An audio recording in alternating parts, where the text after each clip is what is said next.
What's up, everyone? F-Zero, the futuristic racing series, has a reputation as Nintendo's abandoned child. Even the other B-lister franchises have newer releases. Metroid has 2 installments on the Switch. Pikmin made it to 4. At least Star Fox made it to HD territory. Punch-Out has only a few titles, but it was on the Wii, which is more than I can say about F-Zero, a franchise that's been derailed since 2004. F-Zero Climax, how fitting, on Game Boy Advance is the last of this franchise. That's 4 Nintendo systems it missed out on. Ugh. Now I'm picturing F-Zero with motion controls, as if it wasn't hard enough. Some say we don't need F-Zero. We have Mario Kart. More F-Zero games would be so redundant. These two are racing games, but they are not the same. Mario Kart is easy, E-rated, newcomer-friendly stuff. A good first for kids. F-Zero is unapologetically intense. There are no items, but there is a health bar and a live system. If you run out of lives in a Grand Prix, you're done. Or retired. Don't hope for a blue shell or bullet bill to save your ass, it's all on you to win. It really is a shame that F-Zero has been so left behind, and because of that, the many pilots in this franchise are on the obscure side, even though Super Smash Bros. Does reference a few. Now I ask you, yes, you, watching this video, name 5 F-Zero pilots besides Captain Falcon and Samurai GOROH. Exactly! But don't feel bad, that's why we're here. We're going over all the pilots in the main series. I'm not covering the anime or the Game Boy Advance titles. Even though Maximum Velocity is part of the main series, we're doing console games only. So that leaves us with the Super Nintendo original, F-Zero X on Nintendo 64, The X makes it sound cool. and F-Zero GX on GameCube. The original game is known for showing off Mode 7 to pull off a 3D look for a 16-bit console. It still has its appeal. And the number of pilots in the game that kicked off F-Zero? 4. 4 pilots. It was 1990, they were starting out. Now let's talk about the OG 4, starting with the captain himself.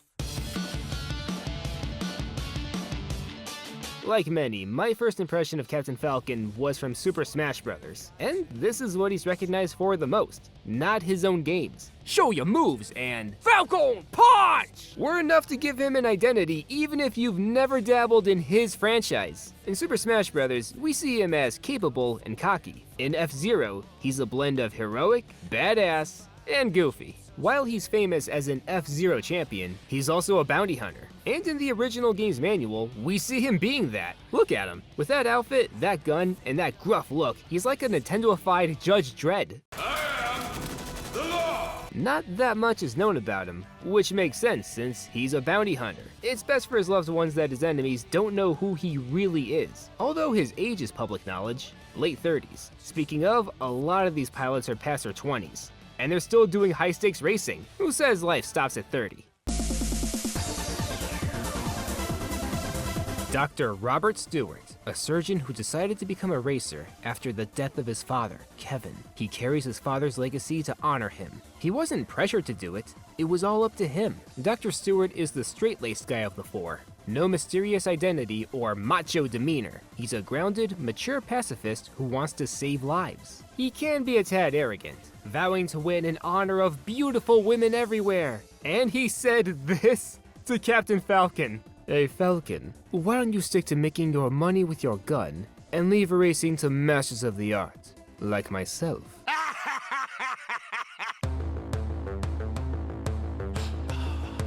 The first playable non-human racer, Pico is also a bounty hunter, but unlike Falcon, he's hardcore. Soon the track will be littered with the smoking hulks of my opponents' wrecked and burning machines. The thought itself is ecstasy! I can't wait! I hate losing to any driver whose blood is red! Pico is a former assassin for the Poripoto army, and he's seen some hell. His hobbies are collecting knives and target practice with guns. Not future laser guns, real guns. His old life as an assassin carried over into his F-Zero career. Wiping out the competition is his #1 strategy. In the original game, Pico had this Martian Manhunter-esque design, with jeans. In X, he's been heavily redesigned as an alien turtle. I approve! This stuck ever since, and I much prefer it. You tell me there's a better turtle bounty hunter. A bounty hunter, yeah, we've got a lot of these here, who joined F-Zero mainly out of revenge against Captain Falcon for taking his bounty. This sparked the rivalry between the two.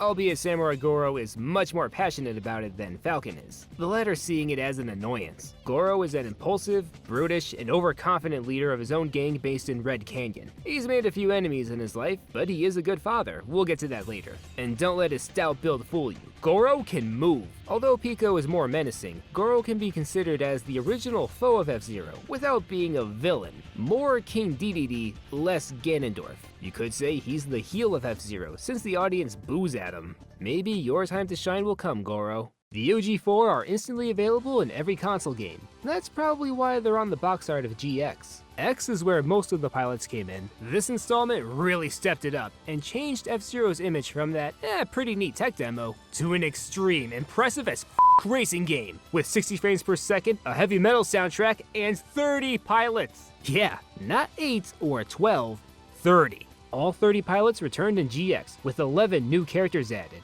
To put these pilots in categories, I'll set them in groups of good, evil, and neutral, which a lot of them fit in. The majority of these pilots are comic relief, and they feel right at home. F-Zero GX is a freaking silly game, and F-Zero itself is silly. Confrontations in the games are mainly settled by racing. Supervillains aren't taken that seriously. They can enter the Grand Prix without interruption. Denizens of the underworld can also participate. This helps F-Zero stand alongside the other space franchises of Nintendo while being different. Metroid is scary survival horror. Star Fox is action-packed dogfighting. F-Zero is let it all hang out racing. Story-wise, there isn't much to X outside of an accident that happened 3 years prior, which ended up severely injuring someone. There are character-specific endings that hardly reveal anything, except for a helmetless Captain Falcon. GX more than makes up for that. A proper story mode that delves into the world of F-Zero, and each pilot has a profile movie. In case they didn't get enough screen time in the story, they have their own mini-cinematic. And they're really funny. What I love about the comedy in GX is that everyone's treated equally. Nobody is flanderized or put in a mean-spirited light. After winning a circuit, the pilot is interviewed by Mr. Zero, who is either happy and delighted or afraid, depending on who he's talking to. Congratulations on your stunning victory. Congratulations on your stunning victory. Oh, and the sweet, sweet early 2000s bad voice acting. You stole the prize money from us last time. You will pay for that. Hey, where do you think you're taking me? Wait, Falcon, you've come to die. I needn't have wasted time looking for you then. Surely, as champion, you have to accept. Beautiful. Oh, and each pilot has their own kick-ass theme song. How are none of them in Smash Brothers? So, who are the other 37 pilots? Let's start off with the good.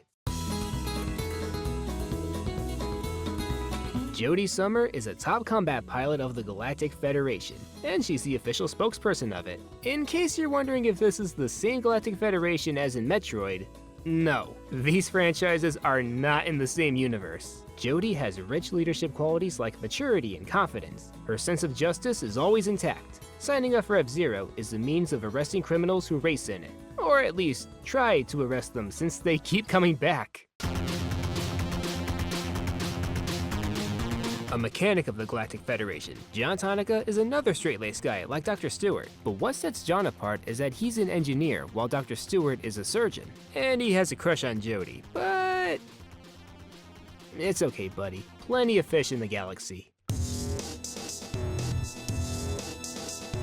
One of the most controversial pilots in F-Zero. Not because of what she did. Lily Flyer is brave and dutiful. The problem is that she's a soldier of the Galactic Federation who's only 14. She's a child soldier, and she was forced to join at a very young age. Participating in F-Zero was a mandatory mission for her to improve her skills. And according to F-Zero Wiki, she can't leave. Lily has no life, the Federation controls her. I really hope Jodie and John weren't responsible for this. If there's gonna be a military-themed pilot, that's fine, but don't make her a literal child. For a future game, have it imply that the higher-ups who forced her to join are in prison, and she has her freedom. Well, that's it for representatives of the Federation. On to the independent heroes. Super Arrow, a superhero who vows to fight all evildoers in the galaxy. This is why he entered F-Zero, to stop his arch nemesis. Even though he's not that experienced in driving, but his superpowers help him with that. We don't know what all of Super Arrow's powers are. There's flight and maybe precise dexterity. His outfit is a mix of Superman and Captain America's tights. He's even got the A on his forehead. Super Arrow's more of a knucklehead than a hero, getting into bar fights and brawling with fans of his wife.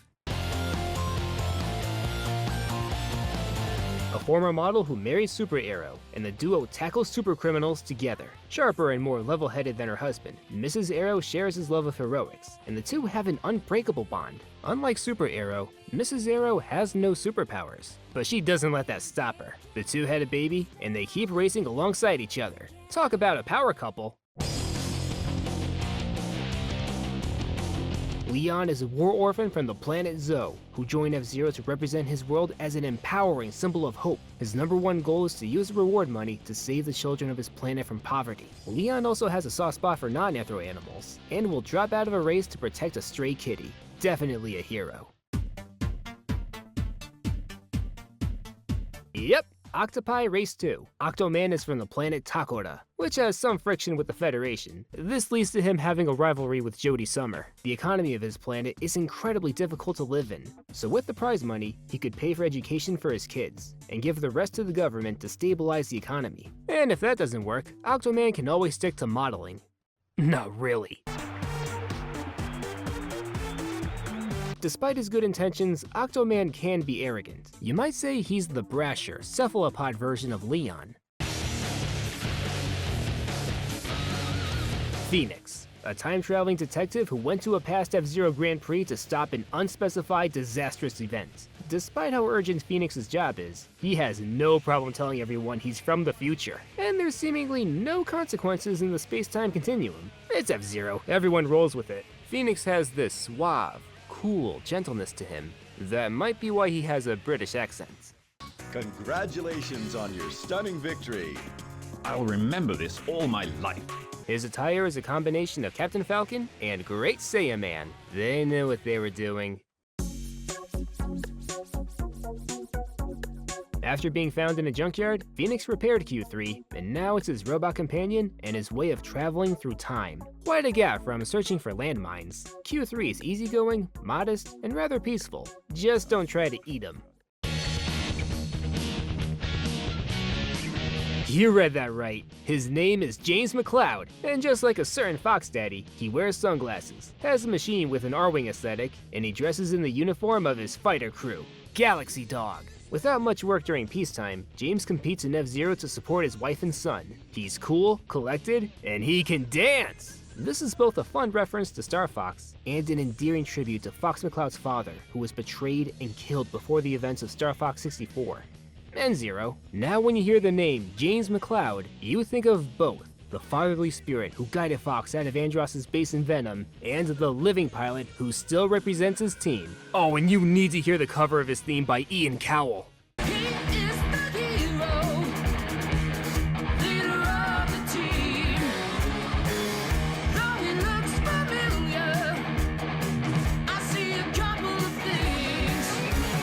If there's a guy in real life with the name James McCloud, he's gotta be an alright dude. With the heroes covered, time for the evil pilots. More or less, the main antagonist of F-Zero. Black Shadow is the king of evil who wants to destroy Captain Falcon for foiling his plans. Yeah, he's not a deep character. And that's fine. There's nothing wrong with having a simple villain as long as they're entertaining. Look at him, he's having a good time. And his suit is what Bruce Wayne would wear if he was inspired by bulls instead of bats. I'm Bull Man. An evil clone of Captain Falcon, Blood Falcon is Black Shadow's #2. His entire purpose is to eliminate Captain Falcon. Unlike Captain Falcon, Blood Falcon is maniacal and boastful. You and Blue Falcon can die together. True, he is the most basic and evil doppelganger can get. There isn't a lot of nuance to him, but like with his creator, he's the kind of baddie you see in a popcorn movie. And he's bloody fun. The kookiest of the villains. Zoda is the arch-enemy of the Arrow couple, scheming to conquer the world. He joined F-Zero to fund his evil plans, such as building a giant Eggman robot with a Speedo! Although he's a criminal, he can waltz into bars willy-nilly. I don't think we have to arrest him. an intergalactic crime lord who's been busted for illegal trading of energy resources and weapons. Thanks to his wealth, he avoids jail time. Don GENIE is the least interesting of the villains, although he's got to be the only crime lord in fiction who gets into racing. Never seen that before. Champion of the Underworld. Deathborn is a cyborg demon who is so ruthless, Black Shadow's terrified of him. Just give me one more chance. One more chance is all you get. Deathborn is tied with Zoda as the funniest bad guy. He is so tryhard. His name is Deathborn. That's what a metal band would call themselves. In one of the interviews, his message for his fans is, You're all going to die. Say goodbye to your loved ones. After Black Shadow's defeat in GX The Story, Deathborn immediately steps in and challenges Captain Falcon to a race in the underworld to claim the Grand Prix belt.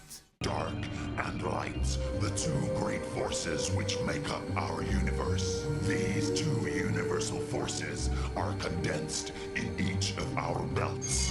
Didn't you know? At the moment when the two forces become one, it is possible to seize that power. Then I can turn this whole galaxy into a pile of ashes in an instant. Deathborn could have just stolen the belt if he needed it that badly. Oh, I would love to see a future villain top Deathborn. With the heroes and villains out of the way, who are the colorful in-between? In the accident that occurred before the events of X, Mighty Gazelle suffered severe injuries and came back with cyborg enhancements. It is possible that Dr. Stewart saved his life. Even after Gazelle's near-death experience, his love for racing never went away. He's a well-known pilot, and the audience loves him. In his ending in X, he poses with a photo of himself pre-accident. You made it, Gazelle! The all-star singer who performed in past opening ceremonies started her career as an F-Zero pilot herself. Maybe she got sick of not being as involved. Her fans adore her, and I don't think the term "never meet your heroes" applies here. She's humble and a good role model. Outside of racing and singing, she's also into modeling, and she does not skip leg day. Also a celebrity, Jack Levin started out as a member of a boy band. Because late 90s. Leaving that behind, he sticks to F-Zero, not because it'll further his career, but because he always wanted to, although it doesn't put a damper on his merchandise. An android created by a company named EAD. Where are you originally from? Kyoto in Japan. I'm not allowed to tell you anymore. Mr. EAD was put in F-Zero to test his capabilities before more androids are ready for mass production. He's both a tribute to and parody of Nintendo. His face resembles Mario, his belt buckle is a Power Star. In his profile movie, he bakes strawberry cream cakes straight out of Mario Party 2. If he comes back, I wonder what more details they'll add to him. In his ending in X, you see his face unmasked. Ah! Put it back on! Put it back on! A die-hard F-Zero fan, who finally took his chance to enter himself after he and his friend miraculously received 2 unregistered machines in their shipping business. Thanks to countless hours of playing F-Zero at home, Drac participates in the Grand Prix, and when he wins a circuit, you feel proud of him. From fan to champion. Drac's work buddy, who got his machine at the same time. He takes his delivery job much more seriously than Drac. But how could he pass up the chance to be an F-Zero? Since nobody ever claims the two's machines, it looks like they're not quitting F-Zero anytime soon. If that does happen, Roger still has his delivery job. The way he sees it, no consignment is too dangerous. Leader of the Bloody Chain Racing Group, Michael Chain, can't catch a break. After his group got 1,000 members, more and more of them are leaving due to Michael's lack of victories. Maybe in a future game he can have more credibility.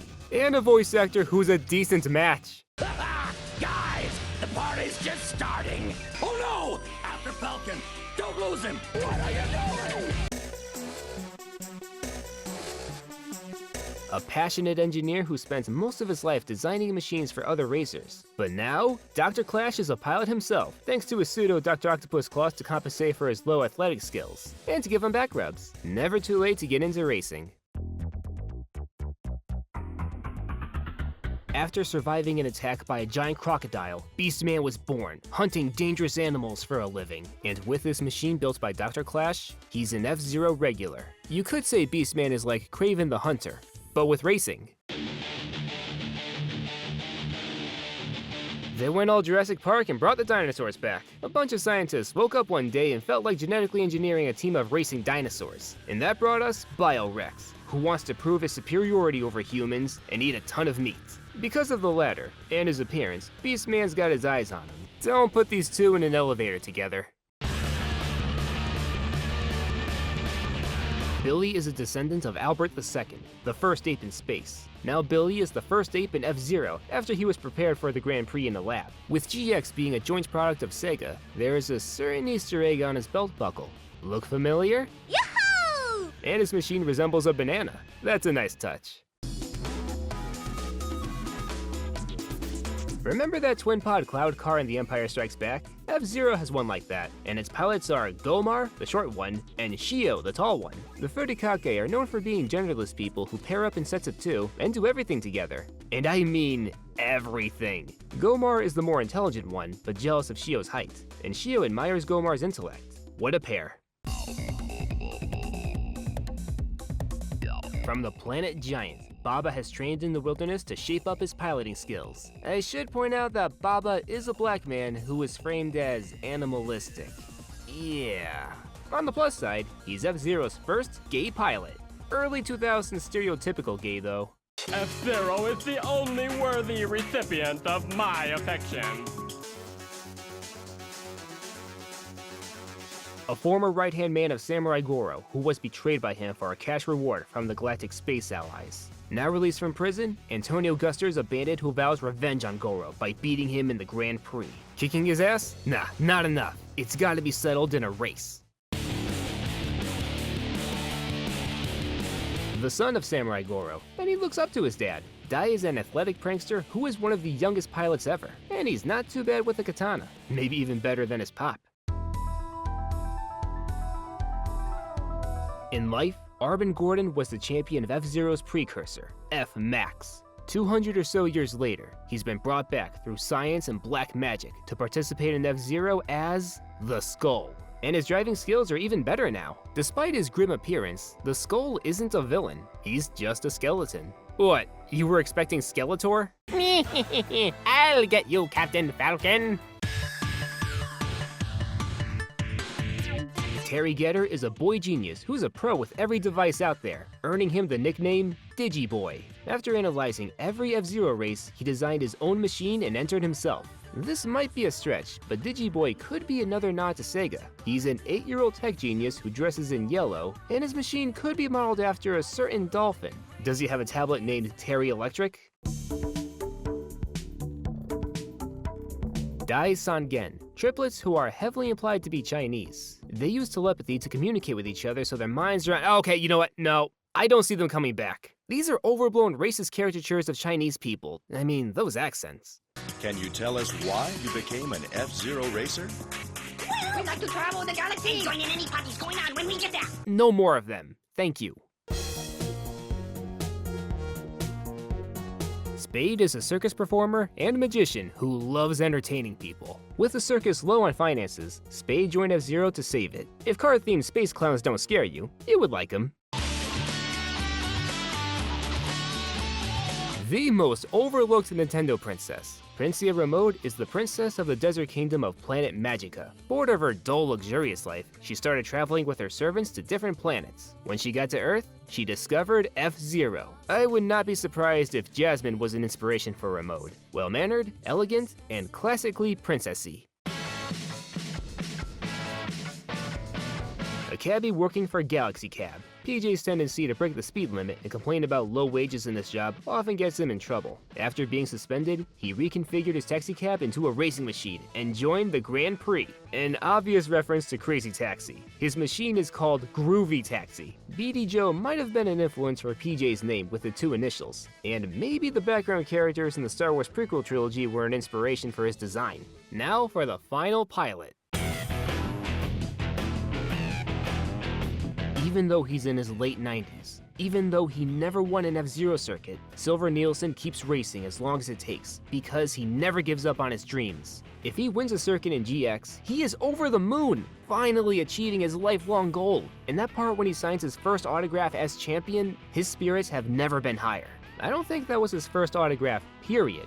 That was his first autograph as champion. He has the record of entering F-Zero more than anyone else. I'm sure he's been recognized for his tenacity and confidence over the years. Even after winning, he'll keep racing since he loves doing it so much. And there's a lot of wisdom to him. In the GX interviews, his message for his fans is, "Life is short. Enjoy every day as much as you can." Any late bloomer can relate to Silver. I want to make it far in voice acting, anime and AAA games far. Even if that doesn't happen until I'm middle-aged or older, I'll take Silver's advice and keep trying, because I love doing it, and the journey itself can be fulfilling. Silver NEELSEN is the man! And that is all 41 pilots. To give a brief recap, here's my list of favorites. Here we go! Daison Gen, Lily Flyer, Don Genie, Beastman, Jack Levin, Spade, Baba, John Tanaka, Antonio Guster, Michael Chain, Biorex, Billy, Digiboy, Princia Remote, Daigoro, Q3, Blood Falcon, The Skull, Roger Buster, Gomar and Shio, Dr. Clash, PJ, Zoda, Octoman, Cade Allen, Deathborn, Jody Summer, Samurai Goro, Super Arrow, Mighty Gazelle, Leon, Mr. EAD, Drac, Dr. Stewart, Black Shadow, Mrs. Arrow, Phoenix, Captain Falcon, Pico, James McCloud, Silver NEELSEN. With the roster this good, it is such a crime that we haven't had a new F-Zero game in 2 decades. GX is the last console title, and like most GameCube games, it's never been ported or remastered. Come on Nintendo, let's do more GameCube HD remasters. The SNES Classic and X are on Switch Online, and I hope more people are playing them. Mario Kart can never take F-Zero's place. There really isn't a racing franchise like it. A challenge for the most daring, and a cast of characters connected to each other via friendships, romance, rivalries, families, and dreams. F-Zero deserves more attention than it has now. We've got fans pouring their love into fan art and cosplays. There's always room for more. I want more people to talk about F-Zero. This franchise is definitely worthy of a renaissance. So, who's your favorite F-Zero pilot? And what would you like to see in a future game? Thanks for watching. Till next time.